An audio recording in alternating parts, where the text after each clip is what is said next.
Noticentro 1, CMI. Buenas noches, bienvenidos a las noticias. Los siguientes son los tres hechos más importantes de hoy en Colombia. El gobierno radicó en el Congreso de la República el proyecto de ley de reforma a la salud. La ministra de Salud, Carolina Corcho, y la vicepresidenta Francia Márquez radicaron el proyecto que especifica que las EPS solventes financieramente tendrán un régimen de transición y podrán participar en los centros de atención prioritaria. Vamos a ampliar esta noticia en nuestra emisión nacional a las 9 de la noche. El gobierno del presidente Petro endureció su discurso ante el ELN al iniciar el segundo ciclo de conversaciones en México. El jefe de la delegación, el constituyente Oti Patiño, le notificó a esa guerrilla que el gobierno no está dispuesto a pactar treguas temporales, sino permanentes, y que la mesa de negociaciones ni es omnipotente ni infalible. También advirtió que la última palabra la tendrán las comunidades. Ampliación de esta noticia en nuestra emisión nacional a las 9 de la noche. Mañana habrá plantones en 26 regiones del país. La policía activó un puesto de mando unificado para monitorear las concentraciones y posibles marchas del día de mañana. Serán 30.000 uniformados en las calles. Las movilizaciones son en apoyo al gobierno nacional. El miércoles saldrán quienes se oponen a algunas de las reformas. En Bogotá habrá una gran movilización desde el Parque Nacional hacia la Casa de Nariño a partir de las 10 de la mañana. Ampliaremos esta noticia en nuestra emisión nacional a las 9 de la noche. Las siguientes son las noticias más importantes del mundo hoy. Confusión e incertidumbre en Estados Unidos por objetos voladores derribados. El Pentágono dice que no ha podido identificarlos. La Casa Blanca acusa a China. Rusia lanza enorme ataque contra Ucrania a 11 días de cumplirse el primer año de la invasión. Hombre atropella deliberadamente a un grupo de personas en Nueva York. Una semana después del devastador terremoto, rescatistas siguen hallando sobrevivientes. Ya van más de 35.000 muertos reportados. Con Claudia Palacios y Margarita Ortega. Estados Unidos derribó otro objeto volador sospechoso, esta vez sobre el lago Hurón, cerca de la frontera con Canadá. Este es el tercer incidente de este tipo en espacio aéreo estadounidense que ha causado confusión y preocupación, pues el Pentágono ha declarado que no es capaz de determinar el origen y la composición de lo que calificó como objetos voladores. El ejército de Estados Unidos derribó este domingo un objeto que sobrevolaba el lago Hurón, cerca de la frontera entre Estados Unidos y Canadá. El primer ministro canadiense Justin Trudeau manifestó que los equipos están buscando el objeto cilíndrico para poder analizarlo y saber más sobre su propósito. Yesterday, NORAD confirmed that an unidentified object entered unlawfully Canadian airspace. It represented a reasonable threat to civilian aircraft, so I gave the order to take it down. Canadian and American fighter jets were scrambled, and an American F-22 successfully shot down the object. Recovery teams are on the ground looking to find and analyze the object. En los últimos días se han presentado incidentes similares, el sábado sobre el norte de Canadá y el viernes sobre Alaska, pocos días después de que el ejército estadounidense derribara un presunto globo de vigilancia chino frente a la costa de Carolina del Sur. El Departamento de Defensa de Estados Unidos desconoce de momento el origen de los tres artefactos derribados en los últimos 3 días y no puede confirmar aún si son chinos, como lo era el globo espía. Asimismo, el portavoz de este departamento, John Kirby, aclaró que no hay indicaciones de que se trate de actividad extraterrestre. Por su lado, el presidente estadounidense, Joe Biden, no se ha referido a los ciudadanos sobre las nuevas intrusiones. Por su parte, China denunció que el gobierno estadounidense realizó una decena de operaciones en su espacio aéreo sin autorización. Washington inmediatamente rechazó estas versiones. El portavoz del Ministerio de Exteriores de China afirmó que Estados Unidos también ha llevado adelante incursiones con globos sobre el espacio aéreo del gigante asiático en al menos 10 ocasiones durante 2022 sin ninguna autorización. China también manifestó que no tiene conocimiento sobre los últimos supuestos objetos no identificados que han sido derribados en Estados Unidos y Canadá, aunque acusó a Washington de reaccionar de forma exagerada por derribar esos artefactos. La vocera del Consejo de Seguridad Nacional de la Casa Blanca respondió inmediatamente a las declaraciones y fue contundente diciendo que las versiones de Beijing no tienen fundamento. Cualquier afirmación de que el gobierno de Estados Unidos opera globos de vigilancia sobre la República Popular China es falsa. Es China la que tiene un programa de globos de vigilancia a gran altura para la recopilación de inteligencia, que ha utilizado para violar la soberanía de los Estados Unidos y de más de 40 países en los 5 continentes. Esta polémica comenzó desde que a principios de mes Washington detectara y siguiera un globo de espionaje chino del que no está clara la utilidad. Rusia volvió a atacar a Ucrania. Los bombardeos dejaron al menos 4 personas muertas en Jersón. El líder del grupo Wagner aseguró haber tomado el control de una estratégica urbe en el Donbass. Los intensos bombardeos desde Moscú a la ciudad de Jersón, en Ucrania, dejaron al menos 4 muertos. Las fuerzas rusas dispararon contra esta ciudad 42 veces, con lanzacohetes múltiples, morteros, tanques y un misil. Los ataques rusos también dañaron la línea de ferrocarril a la ciudad de Jersón. Los trenes terminarán en Mykolaiv, al oeste, durante 1 o 2 días, mientras las autoridades arreglan la vía. Según un portavoz de las Fuerzas Armadas de Ucrania, Rusia ha batido récords de bombardeos, golpeando con fuego de artillería en el este del país, pues en las últimas 24 horas se produjeron 424 bombardeos con diferentes tipos de artillería y 23 combates. Por su lado, el grupo ruso de mercenarios Wagner aseguró que tomó el control de la villa Krasnahora, justo al norte de la ciudad de Bakhmut, en el este del país. Se trata de una localidad clave por su ubicación en la línea estratégica del Kremlin para consolidar su invasión en el este del país desde el conflicto del Donbass en 2014. La Embajada de Estados Unidos en Moscú emitió una nueva alerta de viaje a sus ciudadanos, recomendando que no viajen a ese país debido a las consecuencias impredecibles de la invasión no provocada de Ucrania. El comunicado también subraya que los que ya se encuentran en territorio ruso deben abandonarlo inmediatamente. Asimismo, recalcó que las tarjetas de crédito y débito estadounidenses no funcionan en Rusia y que las opciones de vuelos comerciales están extremadamente limitadas.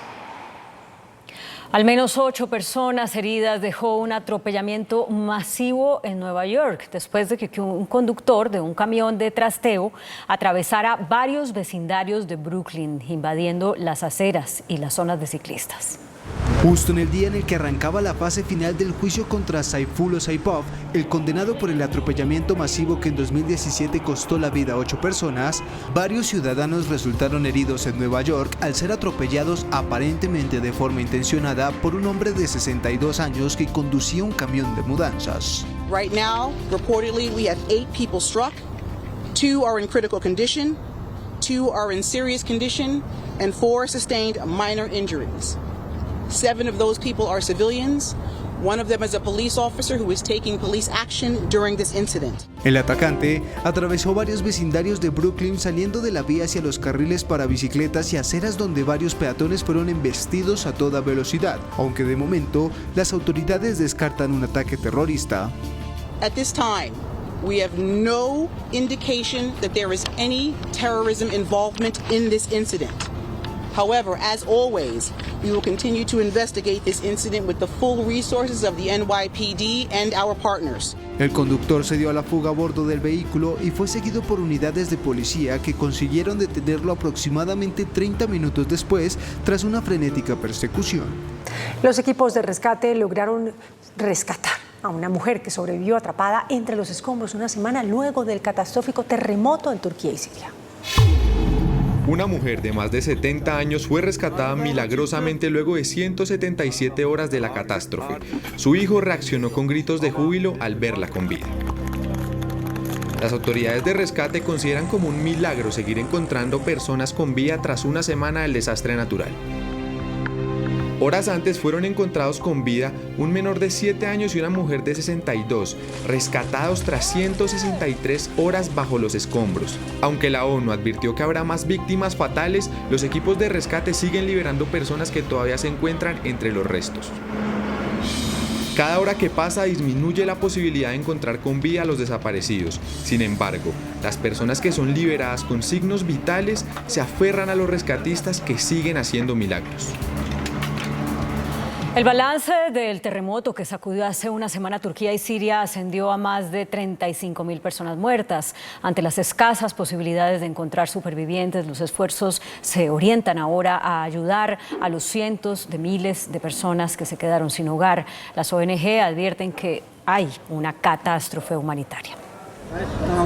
El terremoto de magnitud 7,8 que devastó el sudeste de Turquía y el noroeste de Siria ya se convirtió en el más mortífero en más de un siglo en la región. El último balance facilitado por Ankara eleva el total de víctimas mortales en el país a casi 32.000 y en Siria la ONU cifra los fallecidos en más de 4.000. Una semana después del movimiento telúrico, los rescatistas siguen encontrando supervivientes entre los escombros de ciudades enteras que quedaron en ruinas. Sin embargo, cada vez son más pocos y ante las escasas perspectivas de encontrar más personas vivas, los esfuerzos se orientan ahora a ayudar a los cientos de miles de personas que se quedaron sin hogar. Según las autoridades turcas, más de 1,2 millones de personas están siendo albergadas y 400.000 damnificados fueron evacuados de la región, mientras crece la indignación por la mala calidad de los edificios y la respuesta gubernamental. La situación es especialmente compleja en Siria, que se encuentra aislada de la escena diplomática internacional desde el inicio de la guerra civil, que ha dividido el país y dificultado enormemente la llegada de apoyo, e incluso la ONU denunció el fracaso del envío de ayuda para un país ya devastado por más de una década de conflicto. Diseñadores de Bélgica crearon una sorprendente mini turbina capaz de generar energía eléctrica para decenas de viviendas en regiones apartadas. Las turbinas hidroeléctricas de Turbulent tienen como objetivo proporcionar energía barata y fácil a las regiones del mundo que aún no han podido aprovechar la energía hidroeléctrica. Esto mediante una pequeña microplanta, la cual está compuesta por una serie de turbinas colocadas en los ríos o en los bordes de los mismos para crear energía con la fuerza del agua, dado que actúa como un colector en forma de vórtice que dirige el agua hacia las hélices a una velocidad suficiente para que la turbina gire y la energía mecánica genere electricidad. Un sistema ecológico que no implica el cambio del curso del río, la inundación de grandes superficies, ni es perjudicial para los peces al tener unas palas especiales que permiten que pasen sin problemas. Turbulent es una excelente alternativa para lugares aislados porque son fáciles de instalar, requieren poco mantenimiento, tienen una larga vida útil y pueden generar energía limpia para abastecer hasta 500 hogares. Muy buenas noches. La científica y ambientalista, naturalista, doctora Sandra Resudo, acaba de lanzar un libro absolutamente apasionante. Se llama Malpelo bajo el agua y contiene las más espectaculares fotografías de biodiversidad de este santuario de fauna y flora que es Malpelo. La doctora Sandra es posiblemente la científica colombiana que más sabe de tiburones y quien ha dedicado su vida a la biodiversidad marina. Y es nuestra invitada esta noche. Muy buenas noches, Luis. Sí, muchas gracias por aceptar. Bueno, ¿qué es Malpelo? Bueno, Malpelo es una isla oceánica colombiana. Es un área marina protegida del Sistema de Parques Nacionales de Colombia y es un sitio de Patrimonio Mundial de la Humanidad declarado por la UNESCO. ¿A qué distancia está de la costa? Malpelo está a 490 kilómetros al oeste de Buenaventura. Estos son aproximadamente entre 30 y 36 horas de navegación para llegar a Malpelo. ¿Y usted vive la mitad del año allá? Vivo más de la mitad del año entre ir y venir. Paso más o menos unos 8 o 9 meses fuera de Bogotá, trabajando en el mar. Mejor dicho, usted vive en el mar. Vivo en el mar, se puede decir, y todos dependemos del mar. ¿Por qué dice eso? Primero porque la vida nació en el mar. La vida nació en el mar. La tierra antes era agua. ¿O solo? Agua. Y bueno, y la vida nació en el mar, surgió en el mar. De hecho, en la mitología Kogi hablan del océano y de la vida que tenía el océano. Y esta vida, desde el plancton hasta las ballenas, son especies supremamente importantes para nosotros como seres humanos. El océano, por ejemplo, es el que produce la mitad, si no más, del oxígeno que respiramos. sea, el océano y esos ecosistemas son fundamentales no solamente para lo que respiramos, sino también para todo lo que nos trae, todos esos beneficios, todos esos servicios ambientales que nos ofrece el océano y el mar. Arrecifes de coral, con una cantidad de biodiversidad, pues son ecosistemas importantísimos para la productividad, y pues el mar también es un sitio de descanso, es un sitio de turismo, es un sitio pues realmente maravilloso. Pero el agua es tan importante, primero, porque sin agua no se puede vivir. Sin agua no vivimos. Segundo, porque somos agua. Somos agua. Tercero, porque las 3/4 partes del planeta son agua. Así es. ¿Usted ha visto algún tiburón de frente? Claro, permanentemente estoy viendo tiburones, y cada vez que estoy bajo el agua lo único que espero es encontrarme con una de estas maravillosas criaturas. ¿No atacan? No, yo nunca, en más de 30 años que llevo buceando, mucho más de 30 años que llevo buceando, he estado con muchísimas especies de tiburón. ¿Los toca? No los toco, porque uno cuando bucea pues no debe tocar a los animales, uno debe respetar. Uno no toca, uno mira, observa. Pues es mejor no tocar, para no invadir. ¿Se molestan? Pues hay unos que seguramente se asustan y se van. Ah, se asustan. Claro, se asustan, es que los tiburones le tienen miedo al humano. Así como nosotros le tenemos miedo a ellos también nos tienen miedo a nosotros. Y por eso ese contacto respetuoso en que yo observo, yo te miro, yo te conozco, pero no te toco, no te agredo, no te persigo, pues es igual. Pero cuando se acerca... Nada, él viene así, y cuando llega a cierta edad se alejan, o sea, se dan media vuelta. Esas son mis experiencias con los tiburones. Se acerca a mirarla. Pues se acercan a ver qué soy yo, pero finalmente después se dan cuenta que no soy nada interesante para ellos, simplemente se van. Muchas veces se van muertos del susto. Pero no es lo que uno cree, que el tiburón ataca. No. O sea, en el planeta hay aproximadamente 450 especies diferentes de tiburones y rayas, que son peces cartilaginosos, son peces que están hechos de cartílago. Y dentro de estas especies de tiburones hay unas 5 o 7 potencialmente peligrosas para el ser humano. Y cuando digo potencialmente peligrosas es porque son especies que, cuando hemos oído de ataques de tiburón a personas, que es realmente muy poquitos ataques de tiburón a la gente, frente a otros accidentes, por ejemplo, por picada de abejas, etcétera, pues esto depende de nuestro comportamiento en el mar. Por ejemplo, y depende de las especies. Hay especies, por ejemplo, como el tiburón blanco, que no tenemos en nuestros mares en Colombia, que es un tiburón que se alimenta generalmente de leones marinos, focas, que son animales muy rápidos. Entonces ellos desde abajo ven el león marino, y lo que hacen es que por sorpresa lo tienen que agarrar. Y por eso un surfista, un bañista que está nadando, pues para ellos es una presa, y por ende, pues obviamente ese ataque generalmente es mortal. Todos. No todos los tiburones reaccionan, ¿Y cómo se alimentan de esa manera. ¿Y cómo sabe usted? Conociendo su biodiversidad de cada país, conociendo la biodiversidad que en cada país existe. No, pero digo, ¿cómo sabe un buzo si el tiburón ataca o no ataca? Pues a mí nunca, y depende mucho nuevamente del comportamiento. Los buzos nos hemos dado cuenta que los tiburones no atacan, y cada vez más los buzos están buscando sitios donde se puedan ver los tiburones, porque es realmente una de las experiencias más maravillosas que existen. ¿Están en peligro de extinción? Hay muchas especies de tiburones que están en peligro crítico de extinción. Es el caso, por ejemplo, de nuestro tiburón martillo, el emblema pues, de este santuario de Malpelo. El tiburón martillo es una especie altamente amenazada, es una especie altamente migratoria, es decir, que ellos no solamente viven alrededor de la isla de Malpelo, sino que se mueven hacia otras islas del Pacífico Oriental Tropical. Por ejemplo, van a las Islas Galápagos, que le pertenecen al Ecuador, o la isla El Coco de Costa Rica. Y ellos, por ejemplo, utilizan estas islas, también viajan hacia la costa pacífica colombiana. Por ejemplo, la costa pacífica colombiana es el área de crianza de estos tiburones martillo que vemos en Malpelo. Entonces, cuando queremos proteger una especie, o queremos proteger un grupo de animales, pues tenemos que proteger no solamente los sitios, sino los sitios donde viven, sino también sus migraciones y los sitios donde van a tener crías. ¿Y por qué se llama tiburón martillo? Por la forma de la cabeza, que parece que fuera un martillo. ¿Y por qué es distinto a los demás?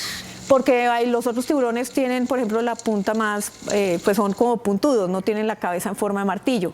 ¿El tiburón tiene dientes? Los tiburones tienen dientes y dependiendo los dientes, tienen su forma de alimento. Ahora hay unos que tienen esas barbas. No, las barbas son en los mamíferos marinos, en las ballenas. Ah. Exacto, es que las ballenas, que es un mamífero marino, dentro de las ballenas tenemos ballenas con dientes, por ejemplo, las orcas, los cachalotes, y tenemos las ballenas con barbas, como por ejemplo la ballena jorobada que nos visita cada año en la costa del Pacífico colombiano. Y regresando al tema de los tiburones, ¿cómo es la historia de la aleta del tiburón? Bueno, el tema de las aletas del tiburón se convirtió en un problema mundial debido al aumento del consumo de sopa de aleta de tiburón por el mercado asiático.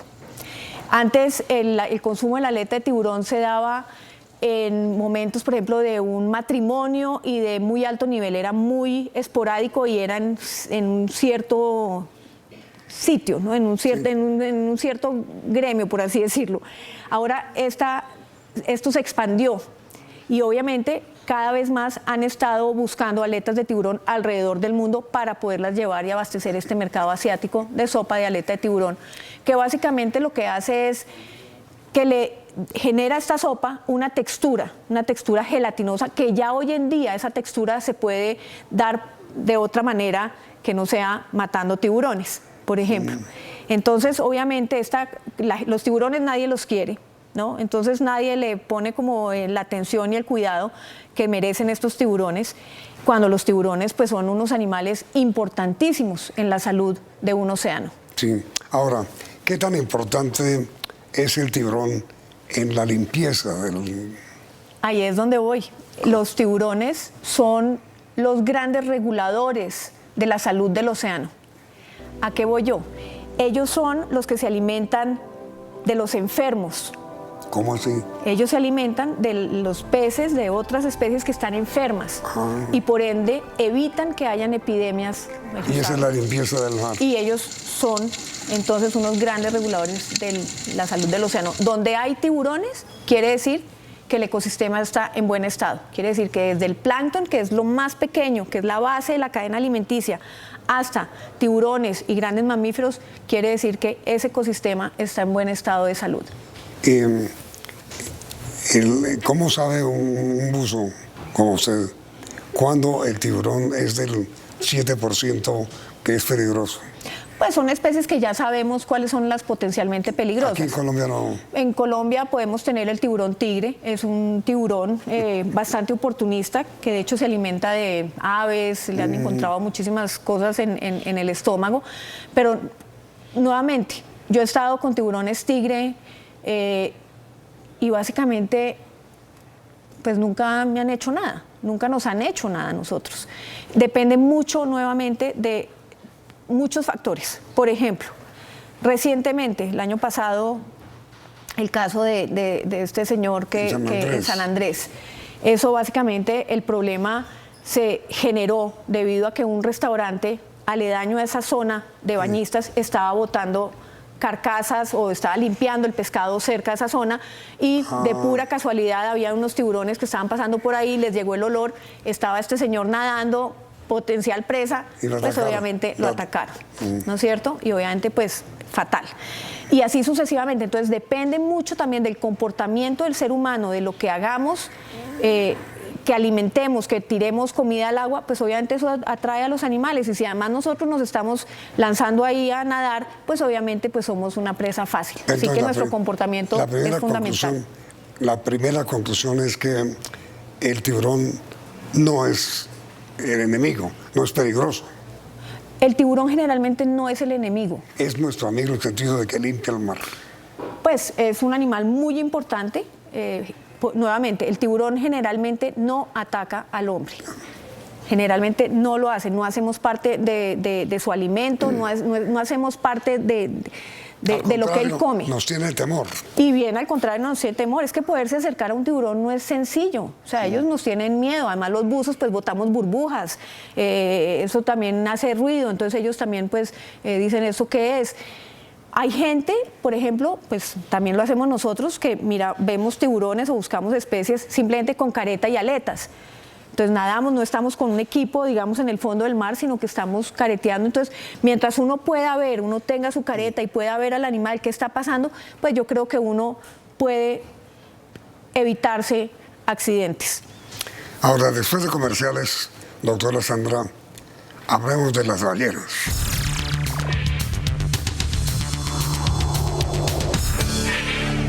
La ballena, el tiburón. Yo entiendo, doctora Sandra, que hay un tiburón que se llama tiburón ballena.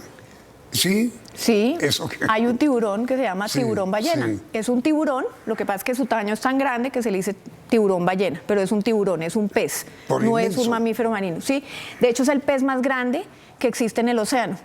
Es un tiburón que puede llegar a medir hasta 15 metros de largo. Es un tiburón maravilloso, bellísimo, mejor dicho, que genera unas oportunidades de turismo de avistamiento de biodiversidad del tiburón ballena. En muchos sitios en el mundo la gente va solamente porque quiere nadar con un tiburón ballena. No puede ser. Es un tiburón ¿Y que usted se lo ha alimenta hecho? de plancton. Claro. ¿Con un tiburón ballena? Claro. ¿En serio? Claro, y son bellísimos, son hermosísimos. Y los hemos estudiado, inclusive es una de las especies que nosotros estamos estudiando con telemetría satelital y acústica, que le estamos conociendo sus migraciones amistosos? y sus movimientos. Pues sí, son tranquilos, ellos llegan, están tranquilos, son gigantes, ahí a veces vienen y comen así plancton y a veces simplemente pasan.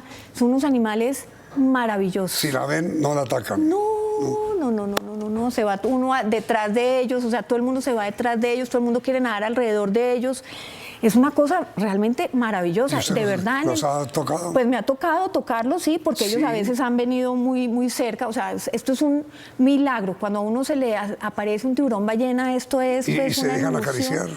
Se pueden acariciar, pero nuevamente, no debemos tocarlos. Hacerlo. Pero de que se puede, Pero se puede. usted lo ha hecho. Sí, ¿Y lo he cómo es hecho. la piel? Es como una lija. Es como una lija, sí, la piel del tiburón es como una lija, no es como la del delfín, que es suavecita, que es así como esta mesa, no, es más bien como una lijita, como una lija. El tiburón es un pez, ¿y la ballena? Es un mamífero marino. Ah, es un mamífero. Sí, es un mamífero marino, como nosotros mamíferos, solo que están debajo del agua. Hablemos de la ballena. Entonces, las ballenas mamíferos marinos, tenemos dos tipos de mamíferos. Tenemos los mamíferos marinos con dientes o las ballenas con dientes, que son como, por ejemplo... barbas. No, esos son los que tienen dientes, son los que tienen las orcas, los cachalotes, Moby Dick. Esa es una ballena con dientes. La orca. orca. La orca. Y están las ballenas, como la ballena jorobada, que tienen barbas.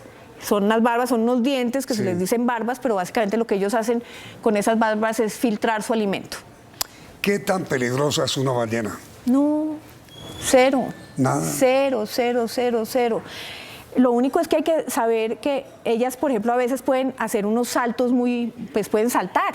Y saltan ya sea para divertirse o saltan para quitarse parásitos.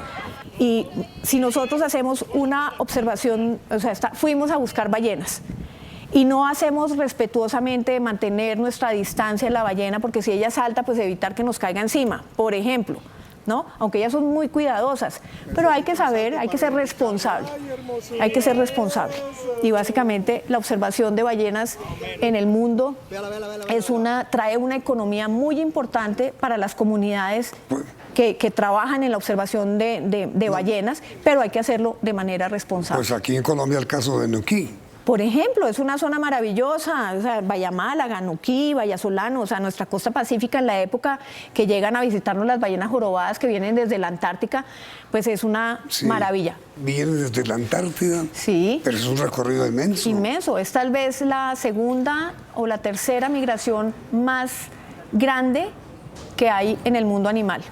Las ballenas jorobadas que visitan a Colombia vienen desde la Antártica. Allá en la Antártica se alimentan porque es zona donde hay muchísimo krill, pero vienen a nuestras aguas cálidas, para reproducirse, para parearse y para tener a sus crías. Sí. Y lo hacen cada año. entre los meses de junio a noviembre y vuelve y se devuelven a la Antártica. Hay ballenas y ballenos, claro. Claro, hay ballenas y ballenos y ballenaticos, Sí. que son los bebés. ¿Y son peligrosas? No, para nada, para nada. Es que son animales imponentes, son animales pues, de 20 metros, son animales realmente muy grandes, pero son bellísimos. Comparado con un edificio, ¿cuántos pisos tendría? Uy, pues no sé, depende de la ballena. Pero son grandes, son pues, animales de 20 metros, imagínate, 17 metros. Son animales bastante grandes. Ahora, se ha descubierto, por ejemplo, la importancia de las ballenas en los ecosistemas marinos también. Cuando ellas defecan, todos esos nutrientes llegan a los fondos marinos y son los que generan la alimentación desde las profundidades hacia arriba. No puede ser. Capturan carbono. La naturaleza. La naturaleza es perfecta. Y ballenas y ballenos, por llamarlo de alguna manera, ¿viven juntos en la Antártida? Claro, ¿Así? Viven juntos, machos y hembras viven juntos y viajan juntos. ¿Y por qué tienen que subir hasta Colombia para apearse? Seguramente las condiciones cálidas les son más favorables, así como hay migraciones que se van a algún sitio de los ñus, en el África o en otros sitios que hay migraciones, pues así es la vida, así usan esas zonas para cumplir algún momento de su ciclo de vida. A usted, Sandra, ¿qué es lo que más le ha impresionado del mar? A mí la verdad es que todo me impresiona. A mí yo me logro emocionar desde lo más chiquito, cuando logro ver el plancton, por ejemplo, en un microscopio, las formas que tienen, o el macroplancton, que es simplemente plancton que sí podemos ver con nuestros ojos, las formas, la bioluminiscencia. Ver la bioluminiscencia es maravilloso, pero ver también comportamientos como sitios en el mar que son estaciones de limpieza. Entonces son unos peces mariposa, por ejemplo, los peces ángeles, que revolotean ahí y los tiburones y otras especies llegan porque saben que ellos los van a limpiar y les van a quitar sus parásitos. Y eso se llama una estación de limpieza porque los animales también se tienen que limpiar. Realmente ahí todo me emociona, pero de pronto uno de los momentos más increíbles de mi vida debajo del agua fue cuando pude ver con vida un tiburón que solamente se conocía muerto, que era el Odontaspis ferox, o es el Odontaspis ferox, es un tiburón cosmopolita que está en todos los mares del mundo, pero no se había visto con vida. Y a mí me tocó filmarlo por primera vez con vida, un tiburón de las profundidades que vino a unos 30, 40 metros de profundidad. Estaba con una amiga mía que de hecho es Sandra Henao, tocaya, y a las dos nos tocó ver este animal de 4 metros, una hembra embarazada, parecía un bus, y nunca lo había visto, y simplemente de verlo pude filmarlo porque existe una filmación de ese momento y realmente fue maravilloso. Y ahí quise estudiarlo, conocerlo más y finalmente, utilizando telemetría satelital y acústica, pudimos ver sus migraciones, las profundidades a las que llegan. Más de 2.000 metros de profundidad con aguas de 2.4 grados centígrados, son unos animales increíbles. Ahora, lo que es absolutamente doloroso, supongo, para usted, es confirmar y comprobar cómo el ser humano ataca el mar, es decir, lo llena de plástico, lo llena de basura. Es triste, pero es así desafortunadamente, y esto es un mensaje que creo que es muy importante para el mundo, pero obviamente para Colombia. Nosotros debemos cuidar nuestro medio ambiente, debemos cuidar nuestra biodiversidad y tenemos que ser responsables y respetuosos con eso. No solamente con la sobrepesca y con artes de pesca que sean destructivas, sino también con la contaminación. Y nosotros como seres humanos que no estamos botando la basura como lo deberíamos hacer. Nosotros estamos, en vez de usar las canecas, de reciclar, estamos botando muchas veces, en las mismas comunidades se bota todo al río, al piso, y básicamente estamos viendo playas contaminadas por plástico. Sí, eso es un desastre. Y eso es un desastre. Y no solamente playas, sino en cualquier sitio en Colombia. Colombia quiere ser, es y puede ser una potencia en turismo de biodiversidad, de naturaleza, pero necesitamos mantener nuestra Colombia limpia. A propósito de las ballenas, ¿qué es el agua que botan? Es el chorro de la respiración.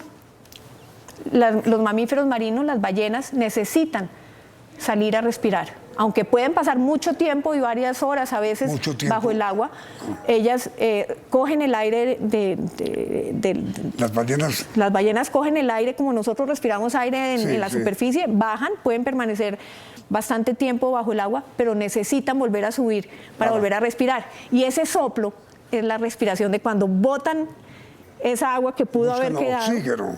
Para coger el aire, el oxígeno que hay en el aire. ¿Y hasta cuánto tiempo pueden estar sin oxígeno? Depende la especie. Por ejemplo, la ballena jorobada aproximadamente son 17, 20 minutos bajo el agua. Eso es lo que hemos visto, por ejemplo, en los momentos Entonces tiene que salir. Y a veces pueden durar horas. Entonces simplemente es ese último, como entra agua en sus fosas nasales, por así decirlo, que son arriba los orificios nasales, pues cuando ellas suben, esa exhalación es su respiración. Es su respiración. Absolutamente maravilloso la naturaleza. Es bellísimo. Así que no hay nada más maravilloso, yo creo que para un ser humano, y de volverse a conectar consigo mismo, que pudiendo pasar tiempo con la naturaleza, y ojalá respetando la biodiversidad, porque al fin y al cabo nosotros somos parte de la biodiversidad del planeta. Ha sido muy grato oírla y tenerla aquí con nuestra invitada. Muchas gracias. Yamil, muchas gracias a ustedes. Si la gente quisiera conocer más de usted y de sus experiencias, de lo que sabe, de lo que conoce, ¿qué podría hacer? Pues yo tengo una fundación sin ánimo de lucro que se llama la Fundación Malpelo y otros ecosistemas marinos. Ahí nosotros trabajamos apoyando al gobierno, obviamente en Malpelo, que es un área protegida, pero también trabajamos en otros sitios, por ejemplo a lo largo de la costa, trabajamos en temas de investigación, de monitoreo, de educación ambiental. Apoyamos todos los temas de vigilancia y control contra la pesca ilegal. En fin, son muchos los programas que hacemos y capacitamos gente también como jardineros de coral para restaurar barreras coralinas, sembrar mangle, en fin. ¿Y cuál es su correo para la gente que desee convertir? Mi correo, info@fundacionmalpelo.org. Ahí lo tienen. Gracias por su visita. Yamil, muchísimas gracias. A usted muy amable, Sandra. Y a ustedes, televidentes, gracias por la sintonía y los invito a que continúen aquí en Noticentro CM. Noticentro 1, CMI. EPS continuarán. La reforma las mantiene, fortalece la salud pública, la salud rural y la salud primaria. Noticentro 1 CMI explica detalladamente en qué consiste la reforma. Ministro de Hacienda explica que habrá régimen de transición para el pago directo a clínicas y hospitales. Presidente Petro explica que el paciente será tratado como persona y no como cliente.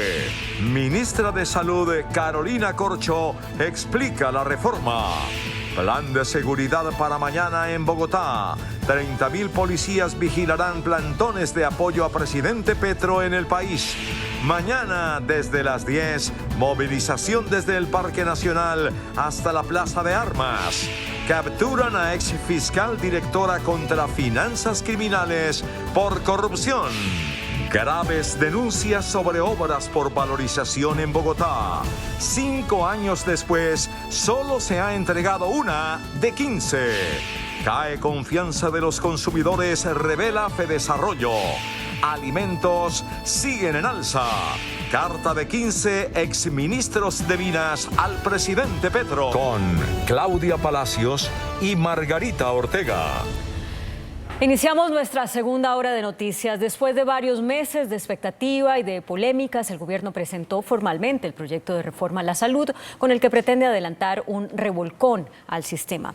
Las empresas promotoras de salud, es decir, las EPS, se mantendrán hasta que se haga una entrega ordenada de los afiliados a los centros de atención primaria.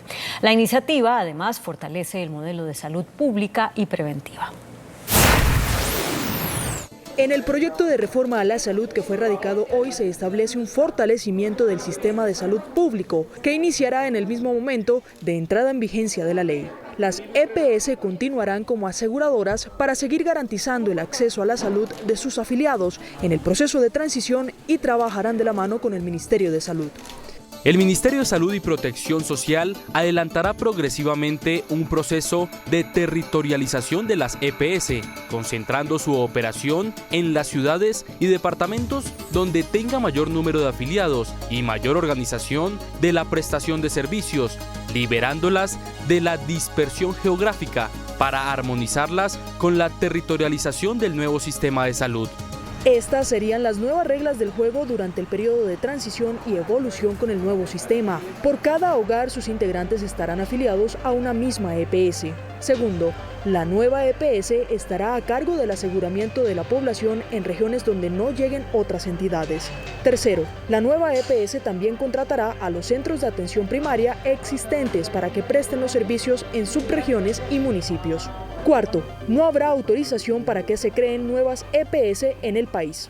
Mientras se presentan esos servicios, se pondrá en marcha la configuración de lo que será el nuevo sistema de salud pública. Para eso, las EPS acordarán con base en el reglamento que establezca el Gobierno Nacional las reglas para la entrega de la población afiliada al nuevo aseguramiento social en salud, la cual se hará en forma progresiva y ordenada. Para el sistema propuesto por este gobierno, las direcciones territoriales de salud tomarán fuerza, pues podrán asociarse entre sí, definir territorios focalizados o subdivisiones internas del territorio de su jurisdicción para responder a las necesidades específicas de la población que los conforman, facilitar la organización de la prestación del servicio según las necesidades. En el articulado aclaran que las EPS en proceso de liquidación serán eliminadas con la aprobación de esta reforma, es decir, no participarán del proceso de transición. Algunas son Saludcop, Comparta y Medimás.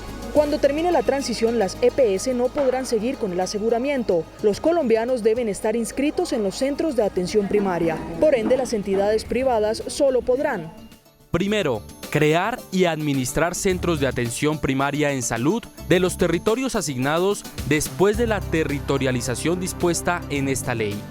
Segundo, administrar los sistemas de referencia y contrarreferencia de las personas vinculadas a sus centros de atención primaria en salud. Tercero, realizar o ejecutar las auditorías contratadas que requiera el sistema de salud. La ADRES, que es la administradora de recursos públicos de la salud, será fortalecida y descentralizada, es decir, habrá una sede en varias regiones. Además, se encargará de administrar y distribuir todos los recursos de manera directa a los prestadores de servicios, públicos, privados y mixtos.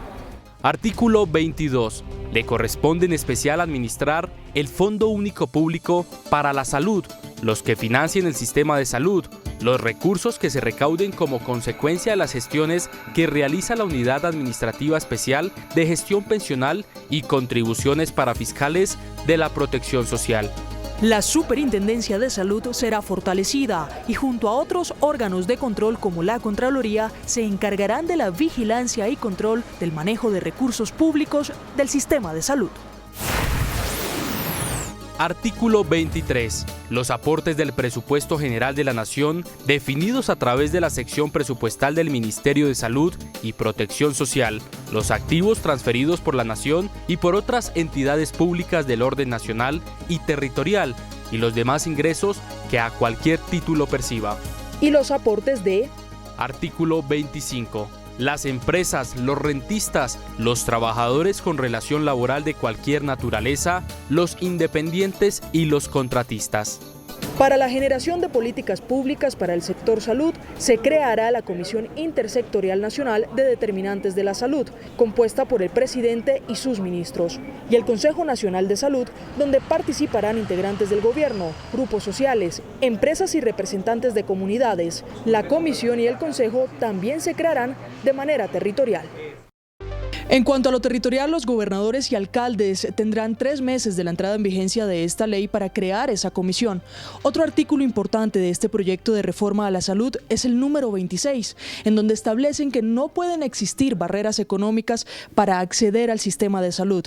Es decir, se eliminan los copagos y las cuotas moderadoras, exceptuando específicamente los casos en donde se utilice la atención hospitalaria y especializada. Luisa Fernández, Noticentro 1. CMI. El ministro de Hacienda, José Antonio Campo, le dijo esta noche a Noticentro 1 CMI que las empresas prestadoras de salud EPS siguen trabajando tal como están hoy. Dijo además que habrá un régimen transitorio para que la administradora de recursos del sector de la salud vaya asumiendo sus funciones. La administradora de los recursos del Sistema General de Seguridad Social en Salud, ADRES, no quitará el trabajo que hacen las EPS, dijo el ministro de Hacienda, José Antonio Campo, en diálogo con Noticentro 1 CMI. Inicialmente las EPS continuarán manejando los recursos. Vamos a hacer un proceso de cada 2 años y se va a ver cómo avanza ADRES para ver en qué medida la administración pasa totalmente a ADRES. Todo era ADRES hoy en día maneja una gran cantidad de recursos, o sea, todo el régimen subsidiado de salud lo maneja ya ADRES. Pero hay pues, unos temas de mejora para que puedan manejar los recursos públicos en forma más amplia. ¿Y eso significa que los colombianos pueden estar seguros que con la reforma va a mejorar el sistema o no, como dice la oposición, que se va a empeorar? El fortalecimiento de los centros de atención primaria es un objetivo básico de esta reforma y yo creo que eso sí logra. Entonces hay que ver cómo, por ejemplo, incluso las EPS fortalecen su centro de atención primaria, como lo dice el proyecto de ley. La última palabra la tiene el Congreso de la República. El presidente Gustavo Petro defendió el nuevo enfoque de atención primaria y preventiva que contempla el proyecto de la reforma a la salud. Dijo que lo que busca es que los pacientes dejen de ser tratados como clientes y que pasen a ser tratados como personas. La reforma a la salud presentada hoy por el presidente Gustavo Petro en la Casa de Nariño tiene 152 artículos distribuidos en 18 capítulos. La mayoría de ellos hace énfasis en la salud preventiva, sistema prioritario para la atención de los ciudadanos. Lo que queremos es que un médico pueda ir a cualquier lugar del territorio nacional y atender a cualquier persona en el territorio nacional. Defendió el presidente Gustavo Petro que la reforma a la salud presentada hoy a la sociedad colombiana y radicada en el Congreso de la República hará énfasis en la atención primaria. El centro de atención primaria no es una casa, una simple instalación donde unas personas atienden.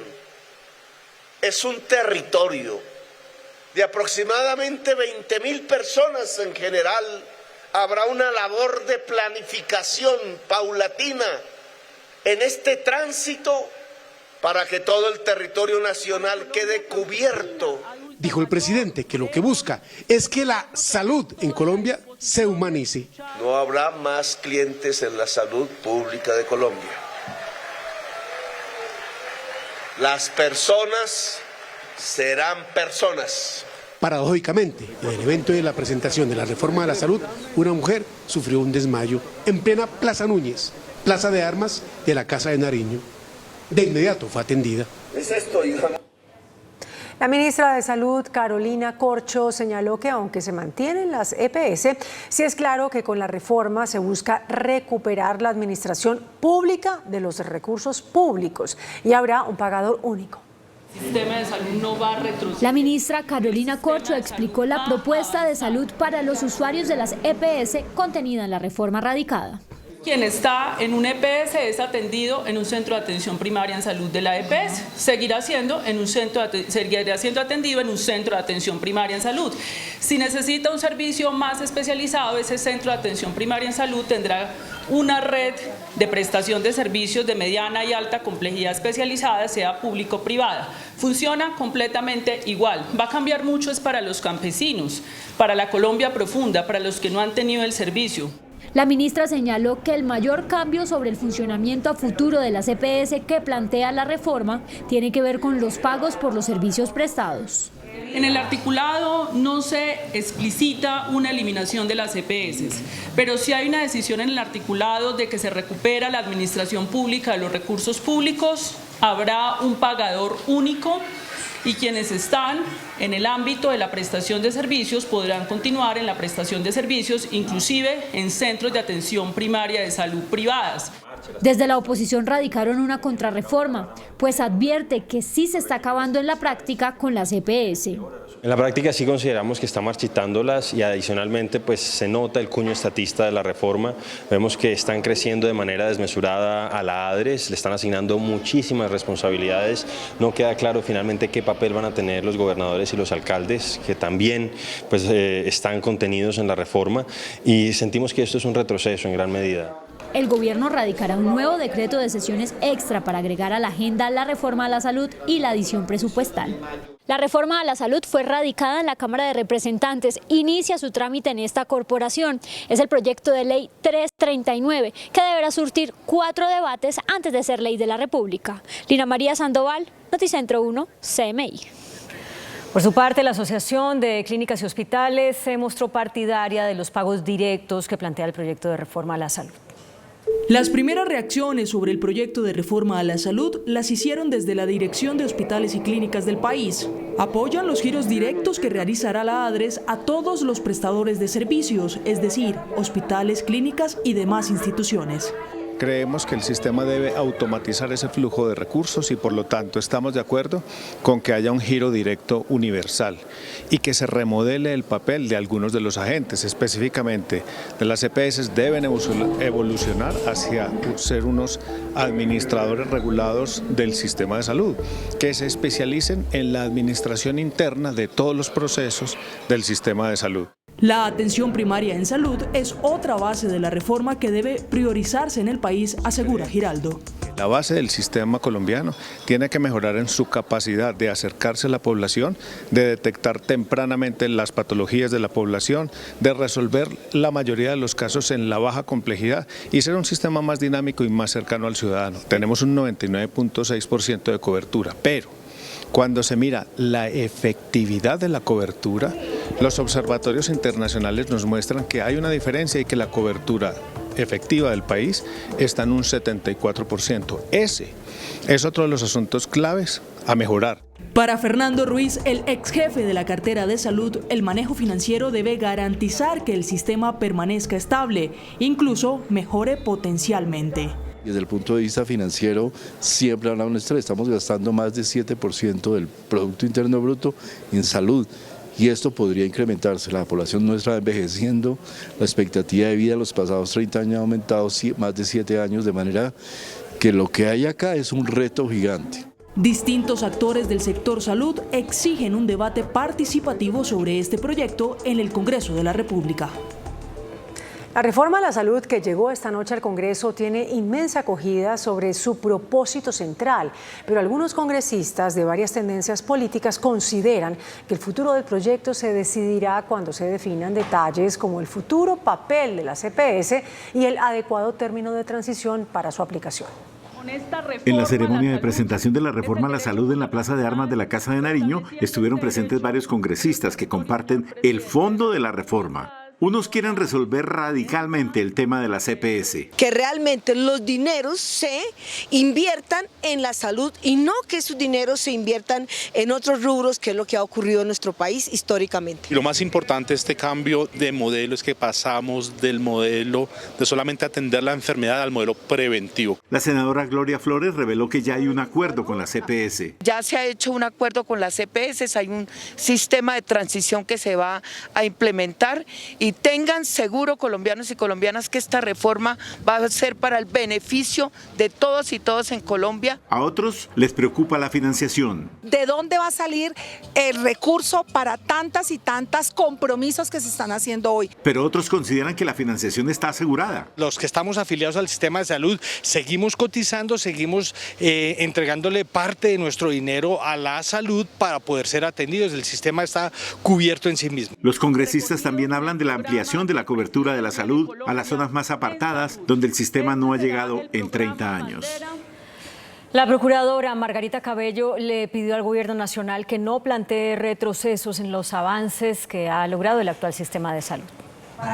Sin conocer el texto oficial de la reforma, la procuradora Cabello hizo esta advertencia. Los beneficios que se han obtenido en estos 30 años con las leyes de salud no pueden dejar de mantenerse, porque si no se mantienen, las normas nuevas los afectan o eliminan, entonces habría regresividad y eso sería inconstitucional.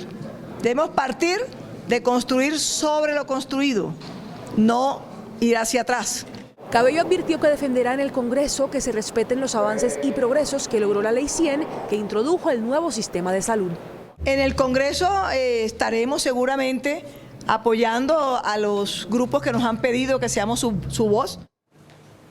La vicepresidenta Francia Márquez aclaró sus recientes declaraciones sobre el sistema de salud cubano.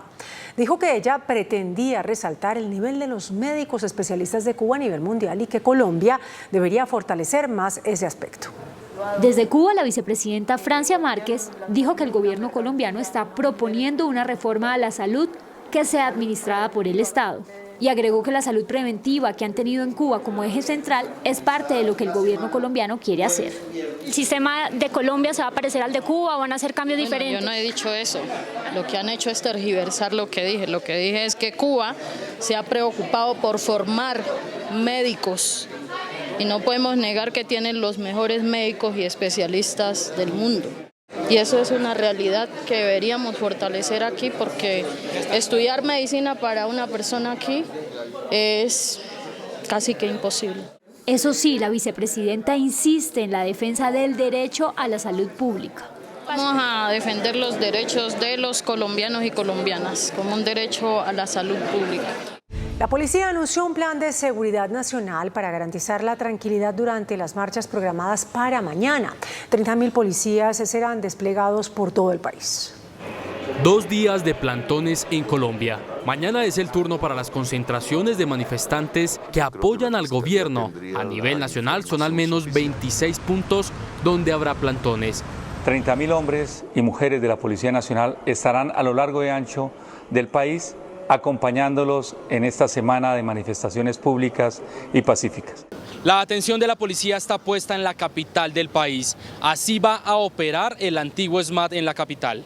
Si hay violencia, el último recurso que se utiliza en estos casos, de acuerdo a los protocolos que se conocen, actúa el UNDEM.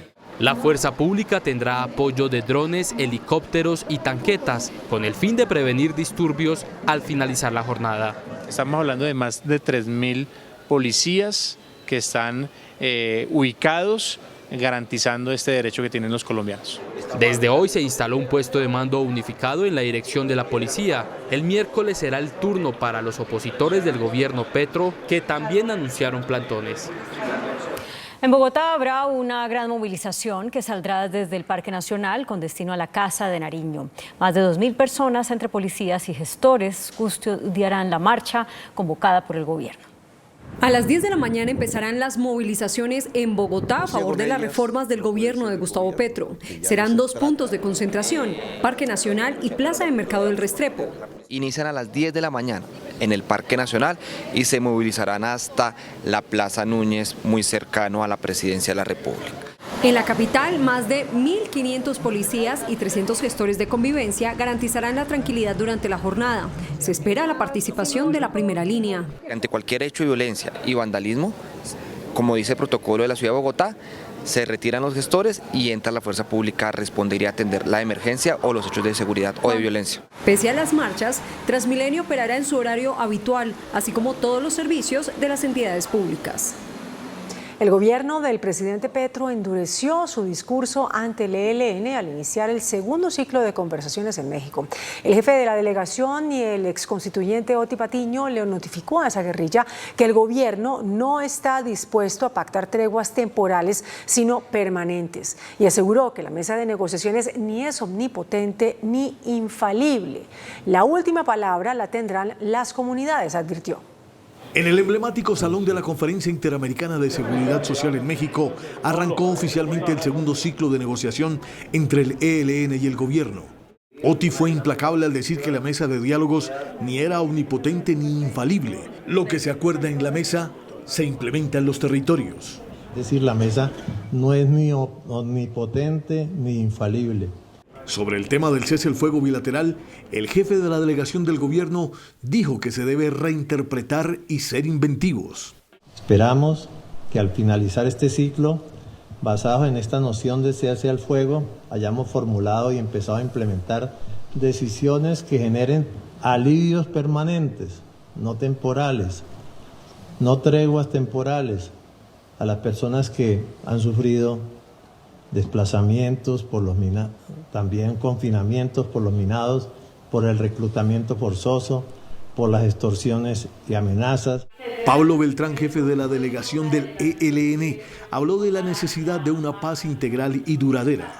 Nuestra mesa de conversaciones de paz es un instrumento del mandato de cambio, cuya agenda busca acordar transformaciones y poner fin al conflicto armado, en el entendido que no va a producir una revolución por contrato, ni va a decretar una desmovilización automática de las rebeldías. A partir de hoy, México, Brasil y Chile ingresan como países garantes y España como acompañante en los diálogos entre las partes.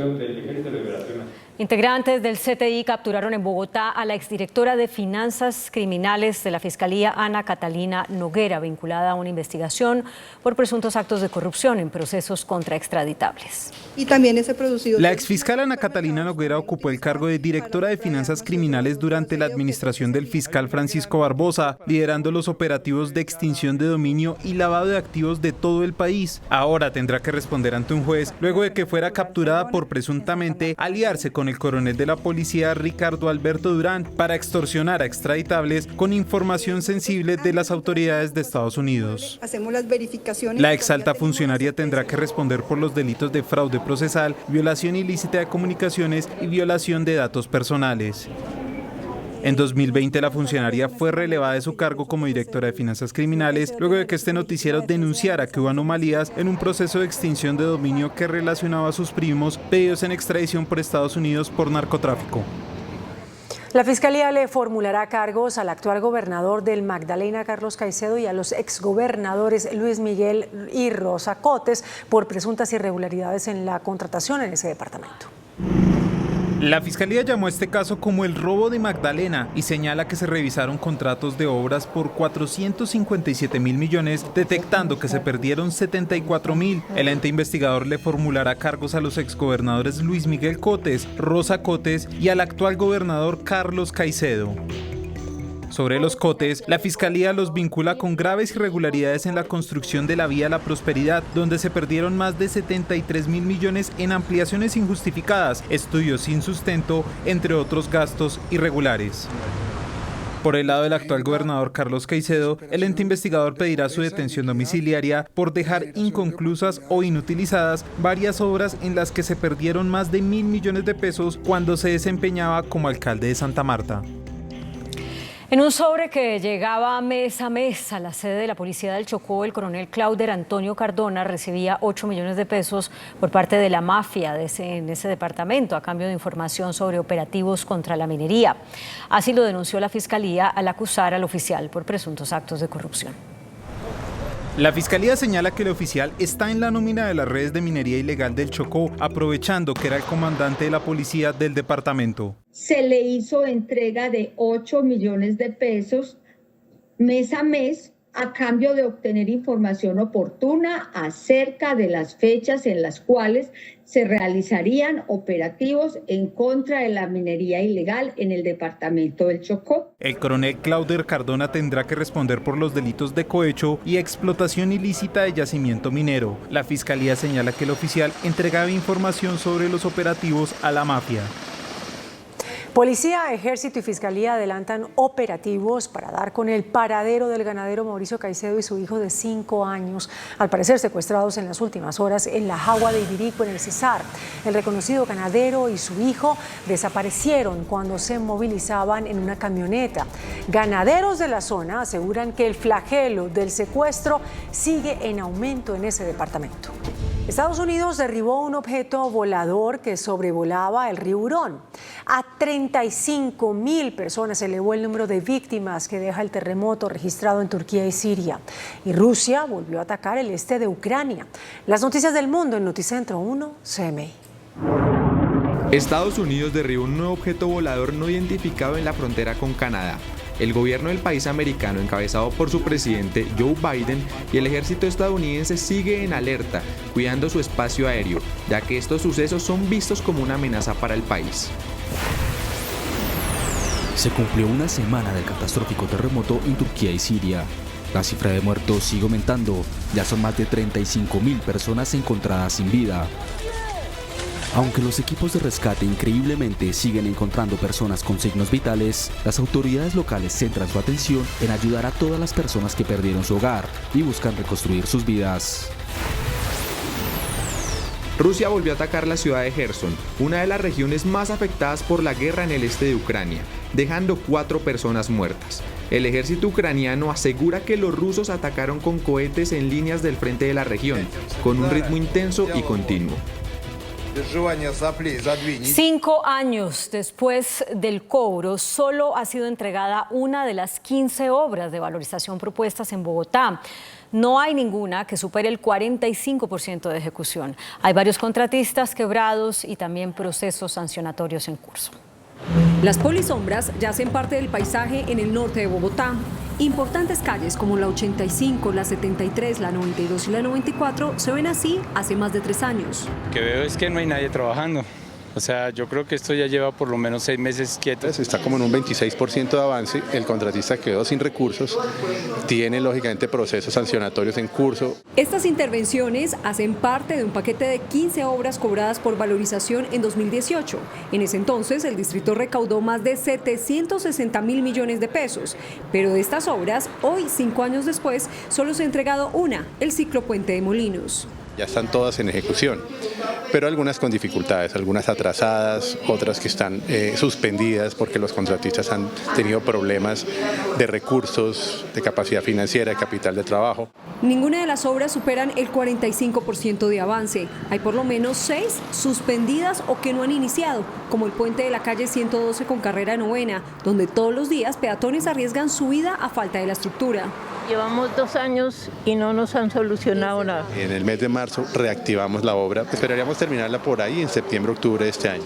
Pese al desolador panorama en terreno, el compromiso del distrito es entregar 9 de las 15 obras a finales de este año. Fedesarrollo reveló que el índice de confianza del consumidor cayó al 28% durante el mes de enero de este año.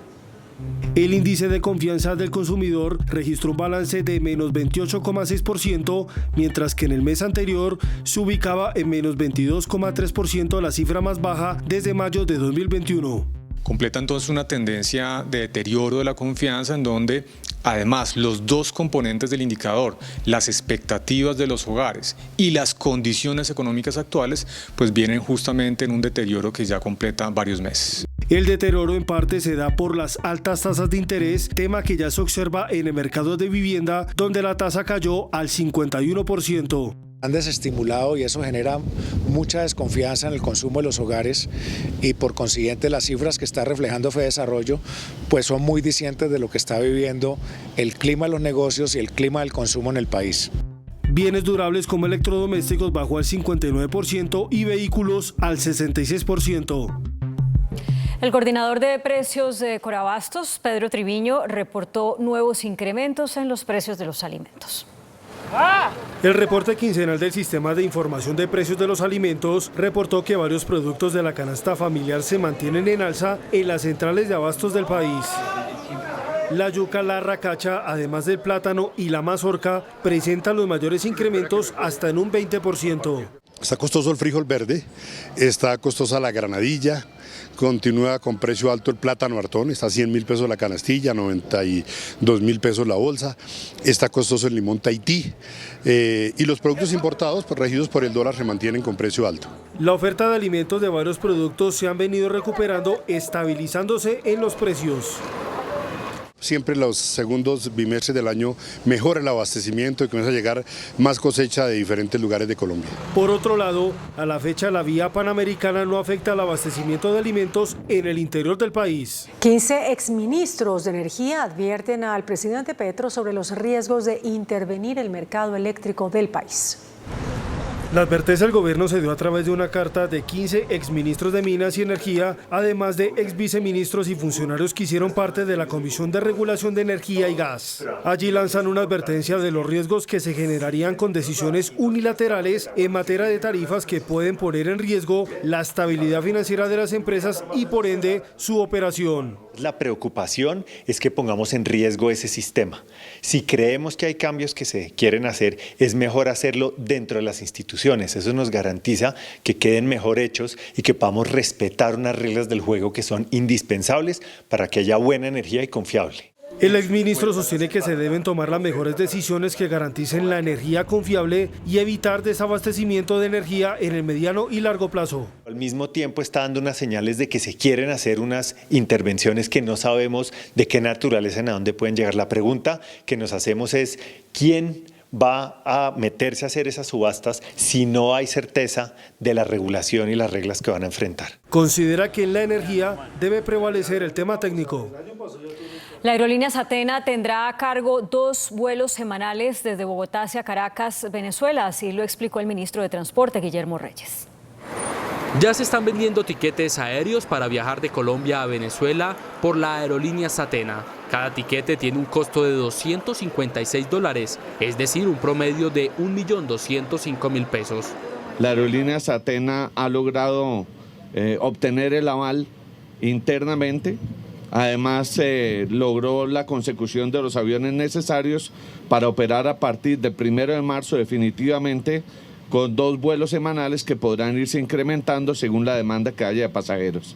Satena cuenta con 2 aviones. El avión que viajará hacia Venezuela 2 veces por semana tiene una capacidad para 50 personas. El índice de capitalización de la bolsa, que mide el comportamiento de las 20 principales acciones, cerró a la baja. El índice selectivo MSCI Colcap de la Bolsa de Valores de Colombia bajó 1,09% a 1.232 puntos. La acción de Mineros fue la que más subió, con una valorización de 2,05% a 1.940 pesos. La acción de Cemex fue la que más bajó, con una pérdida del 5% a 3.800 pesos. La acción más negociada de la jornada fue la de Bancolombia, al movilizar más de 67.000 millones de pesos, con una variación negativa de 3,73% a 38.990 pesos.